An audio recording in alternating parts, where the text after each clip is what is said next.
પનીર ગોટાળો બનાવવા 250 ગ્રામ પનીરને આ રીતની મોટા કાણાવાળી છીણી વડે છીણી લઈએ। હવે 2 ચમચી તેલ અને 2 ચમચી બટરને ગરમ કરી તેમાં રાઈ, જીરું, હિંગ, લસણની પેસ્ટ અને લીલા મરચાંની પેસ્ટ એડ કરી સાંતળી લઈએ। હવે અડધો કપ ઝીણી સમારેલી ડુંગળીને સાંતળી લઈએ। હવે 1/4 કપ ઝીણા ચોપ કરેલા કેપ્સિકમ એડ કરી સાંતળી લઈએ। હવે 3 મીડિયમ સાઇઝના ટામેટાના ટુકડા એડ કરી સોફ્ટ અને મેસી થાય ત્યાં સુધી સાંતળી લઈએ। ટામેટાં સોફ્ટ થાય એટલે ફ્લેમને લો કરી સ્વાદ પ્રમાણે મીઠું, 1 ચમચી ધાણા જીરું પાવડર, અડધી ચમચી હળદર, 1 ચમચી કાશ્મીરી લાલ મરચું પાવડર અને 2 ચમચી પાવભાજી મસાલો એડ કરી સાંતળી લઈએ।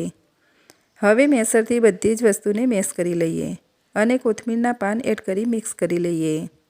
સાથે 2 ચમચી ટામેટા સોસ અને 1 ચમચી કસૂરી મેથી એડ કરી મિક્સ કરી ઉપરથી ખમણેલું પનીર એડ કરી મિક્સ કરી લઈએ અને થોડુંક પાણી એડ કરી 2 મિનિટ ઢાંકીને કૂક કરી લઈએ।